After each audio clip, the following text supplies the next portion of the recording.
Assalamualaikum warahmatullahi wabarakatuh. Alhamdulillah wa bihi nasta'in.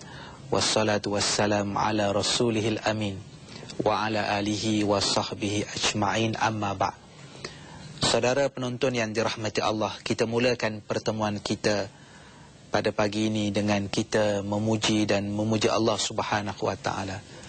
Dan kesempatan yang ada, ruang yang ada ini, mudah-mudahan insya-Allah kehidupan kita bermula pada pagi ini dengan mendapat keberkatan dari Allah Subhanahu wa ta'ala, dan ada semangat dan motivasi kepada kita untuk membina kehidupan yang cemerlang, kehidupan yang baik. Mudah-mudahan insya-Allah dengan kehidupan yang baik ini menjadi satu bentuk penghasilan pula kepada kita untuk mencari bekalan takwa untuk kita bawa pulang ketika kita bertemu dengan Allah Subhanahu wa ta'ala. Saudara, dalam kehidupan kita sebagai manusia, Allah Subhanahu wa ta'ala telah meletakkan kepada kita ada musuh-musuh yang sentiasa berhadapan dengan kita.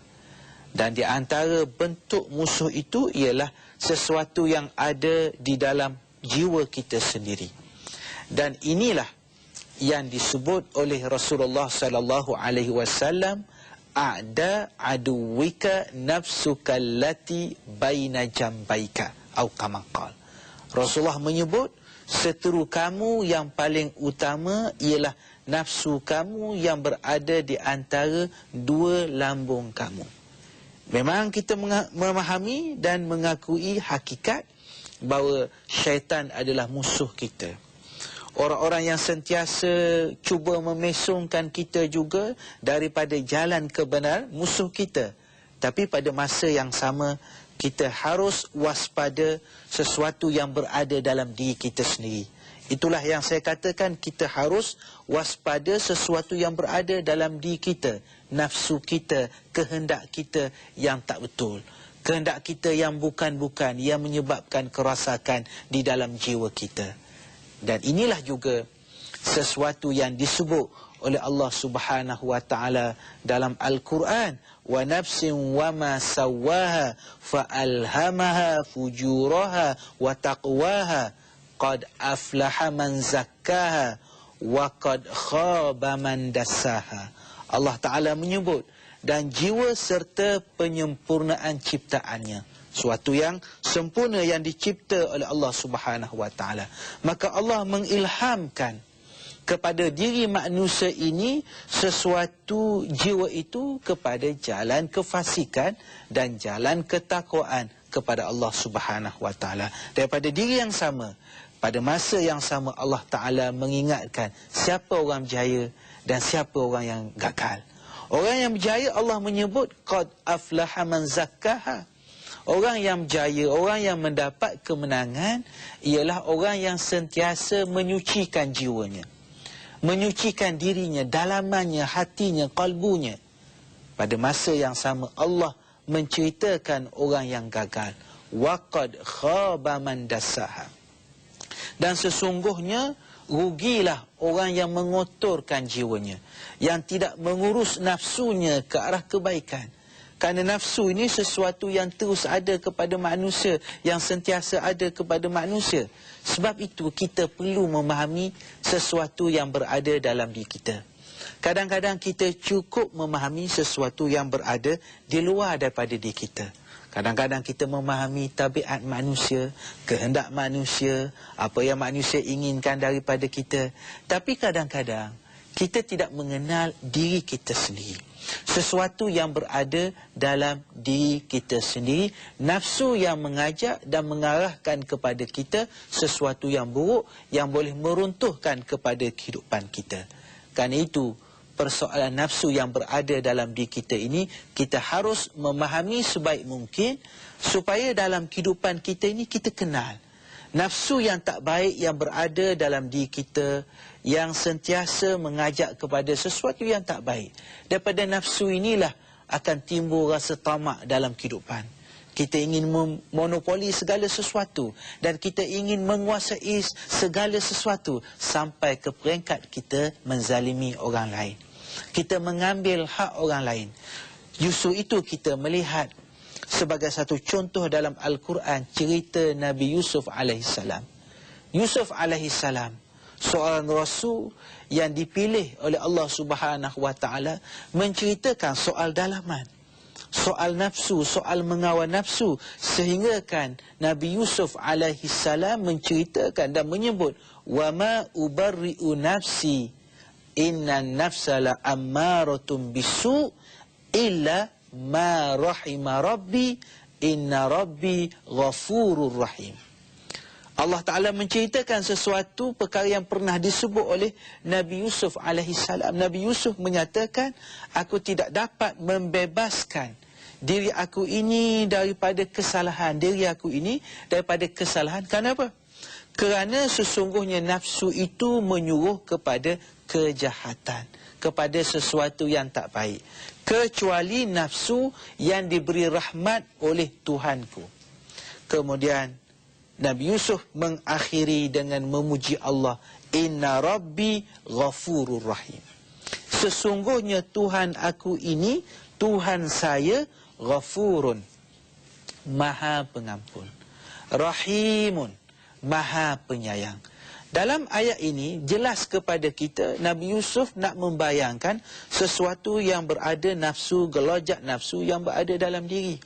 Walaupun Nabi Yusuf menceritakan, sebab Nabi Yusuf manusia pilihan. Dalam keadaan begitu, Nabi Yusuf menceritakan sesuatu yang berada dalam diri manusia, kalau tak dikawal, kalau tak diurus sebaik mungkin, akan membawa kerosakan. Cuma Nabi Yusuf juga mengingatkan kepada kita bahawa sifat Allah Subhanahu wa taala ghafurun rahimun. Sifat Allah maha pengampun, sifat Allah maha penyayang. Andai kata kalau berlaku dalam keadaan tertentu kita terikut kepada kehendak nafsu melakukan kesalahan, ingat kita harus kembali kepada Allah Subhanahu wa taala, sebab sifat Allah yang banyak disebut dalam ayat-ayat Al-Quran, iaitu ghafurun rahimun, maha pengampun dan maha penyayang. Saudara penonton yang dirahmati Allah, kita berehat seketika dan terima kasih saudara kerana terus bersama saya pada pagi ini. Kita bercakap tentang kita harus waspada terhadap diri kita sendiri. Kadang-kadang orang mengingatkan kepada kita harus waspada kepada orang tu, kepada orang ini, kepada si fulan, si fulan. Tapi pada masa yang sama kita harus waspada sesuatu yang berada dalam diri kita sendiri. Kita harus sentiasa berhati-hati dalam melakukan sesuatu perkara. Allah Ta'ala menyebut, wa uhdiratil anfusus syuh. Allah Ta'ala menyebut manusia itu menurut tabiatnya kikir. Kadang-kadang manusia ikut nafsu. Nafsu kedekut, nafsu sayang kepada harta, memiliki segala-galanya, ingin memiliki segala-galanya, memiliki pangkat, memiliki pengaruh dan sebagainya. Dan sentiasa merasakan itu sesuatu yang tidak cukup, dan manusia terus akan berusaha. Ini yang dikatakan sebagai ketamakan yang ada kepada manusia. Dan kadang-kadang orang yang ikut dorongan nafsu ini, dia boleh sampai ke peringkat membunuh. Sebab itu kalau kita baca dalam kisah masyarakat, kadang-kadang orang membunuh ini bukan satu perkara yang besar, bukan perkara yang terlalu besar. Kadang-kadang kerana cemburu, hanya cemburu, manusia sanggup membunuh. Mengapa sanggup membunuh?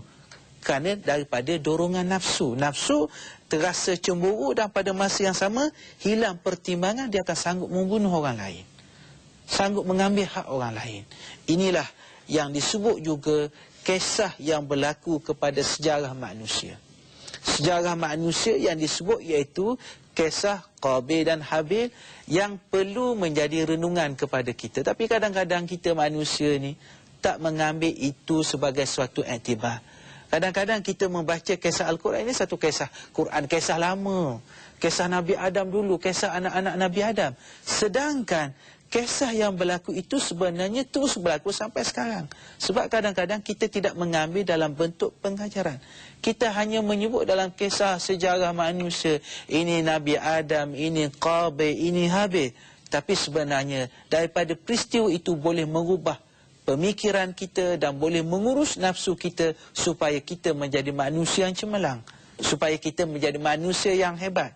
Allah Ta'ala cerita kisah bagaimana boleh berlaku pembunuhan, sedangkan adik-beradik, sedangkan waktu itu manusia pun tak ramai. Kemudahan tak macam hari ni, tapi mengapa sampai ke peringkat boleh membunuh? Dan tak ada lagi ketika itu manusia yang meninggal dunia. Maka Allah Ta'ala terangkan peristiwa ini boleh berlaku, pembunuhan ini boleh berlaku. Fatawwa'at lahu nafsuhu qatla akhihi faqatalahu fa asbaha minal khasirin. Allah Ta'ala menyebut, maka hawa nafsu Qabil, iaitu salah seorang daripada anak Adam alaihissalam, menjadikannya menganggap mudah membunuh saudaranya. Datang nafsu, hasutan dalam dirinya, rasa dengki, rasa tak senang, faqatalahu, lalu dia bunuh. Bila bunuh manusia ni, Allah Ta'ala cerita sifat orang, bila seorang bunuh manusia, fa asbaha minal khasirin, maka jadilah dia daripada kalangan orang yang rugi. Walaupun dapat membunuh orang, tapi Allah letakkan orang ni minal khasirin, orang yang rugi. Rugi orang yang bunuh, kalau dikenakan tindakan undang-undang, kalaulah dapat ditangkap, dibicarakan, orang akan dihukum bunuh. Satu. Yang kedua, kalau tak ditangkap pun, rasa menyesal, rasa tak tenteram itu akan berlaku kepada orang membunuh tu sampai bila-bila. Jangan kata membunuh, orang buat zalim pada orang pun, dalam bongkar peringkat sampai membunuh, dia akan rasa tak tenang. Sebab bagaimana nak rasa ketenangan kalau dalam diri itu ataupun dalam kehidupannya pernah melakukan sesuatu dosa yang besar, tidak bertaubat, tidak kembali kepada Allah Subhanahu Wa Taala. Begitu juga kisah sebelum itu kita lihat, kisah yang diceritakan oleh Al-Quran, kisah tentang Samiri yang menyebarkan ajaran syirik kepada kaum Nabi Musa alaihissalam ketika ketiadaan Nabi Musa alaihissalam. Mengapa dia sanggup melakukan yang demikian? Mengajar sesuatu yang tak benar. Wa kadzalika sawwalat li nafsi. Al-Quran menjelaskan apa yang disebut oleh Samiri ialah kerana nafsu aku ajak aku buat begitu, dorong aku buat begitu. Rupanya daripada nafsu juga. Bila nafsu mendorong dan ikut nafsu, maka berlakulah kerosakan. Sebab itu ada kata-kata yang menyebut raja'na minal jihadil asghar ilal jihadil akbar. Kami kembali daripada jihad yang besar, daripada jihad yang kecil kepada jihad yang besar. Lalu orang bertanya, apakah yang dimaksudkan dengan jihad yang besar itu? Iaitulah jihad yang besar itu ialah jihad melawan hawa nafsu. Walaupun kata-kata ini kebanyakan ulama menyatakan bukan hadis Nabi SAW. Saya tak nak bincang soal hadis ataupun tak hadis, tapi saya nak mengambil poin daripada kenyataan ini yang ditulis oleh ulama tasawuf, iaitu berkenaan dengan jihadun nafsi. Jihad, perjuangan menentang hawa nafsu yang berada dalam diri kita sendiri. Kita kadang-kadang mudah untuk menentang orang lain, untuk berhadapan sebab yang bukan dalam diri kita. Tapi bila nak berhadapan dengan diri sendiri, dengan nafsu sendiri, ini yang kadang-kadang menimbulkan masalah. Tetapi kalau kita dalam kehidupan kita, kita berdasarkan, berasaskan kepada kebenaran Al-Quran, kepada kebenaran hadis Nabi SAW, kita mengingatkan apa yang disebut dorongan-dorongan yang disebut oleh Al-Quran, yang disebut oleh hadis Nabi SAW, sudah tentulah kita akan berupaya mengatasinya. Di antara bentuk yang diajar oleh dalam ajaran kita, cara kita nak meminggirkan nafsu tu. Kita ambil contoh, meminggirkan nafsu hubbud dunia, hubbul ma, cinta pada dunia, cinta kepada harta, sampai ke peringkat manusia ni ada tabiat yang disebut sebagai asyuhu, sebagai peringkat yang kikir. Syuhu ni dia lebih teruk daripada bakhil. Bakhil memang teruk dah, tapi kalau asyuhu lebih teruk daripada bakhil. Tak tahulah dalam bahasa Melayu apa yang boleh kita sebutkan, tapi yang lebih teruk daripada bakhil disebutkan sebagai asyuhu. Jadi bagaimana dalam ajaran Islam ini kita boleh mengatasi, contohnya nafsu tamak kepada harta, nafsu supaya kita ni sayang kepada harta. Bagaimana kita nak mengatasinya? InsyaAllah terima kasih saudara kerana terus bersama saya pada pagi ini. Saya sebutkan tadi, sebenarnya nafsu ni kita boleh kawal. Nafsu kita boleh kawal. Kalau dalam soal kita kata soal bakhil, sayang pada harta sampai ke peringkat tidak mahu berzakat, tak mahu menolong orang, membantu orang, tak rasa prihatin, tengok orang susah rasa tak apa-apa. Itu sebenarnya masalah yang berlaku dalam diri kita.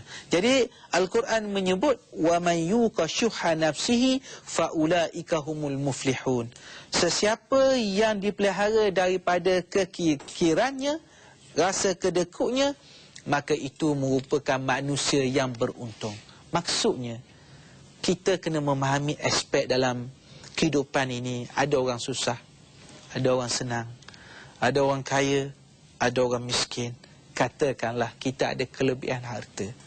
Itu sebenarnya merupakan sebagai suatu nikmat yang Allah Ta'ala berikan. Dan dalam nikmat ni, bila kita cerita tentang nikmat, nikmat ni merupakan satu bentuk amanah yang Allah Ta'ala berikan kepada kita. Supaya pada masa yang sama dengan nikmat yang ada ini, kita boleh menyalurkan kepada orang yang tidak berkemampuan. Kerana itu juga Al-Quran menjelaskan orang yang takut kepada Allah Subhanahu Wa Ta'ala, yang cuba menegah dirinya, akan ditawarkan satu bentuk dorongan yang cukup besar, iaitu Allah Ta'ala menjanjikan syurga. Itulah perlunya keyakinan yang sungguh-sungguh kepada janji Allah Subhanahu Wa Ta'ala, termasuklah janji syurga.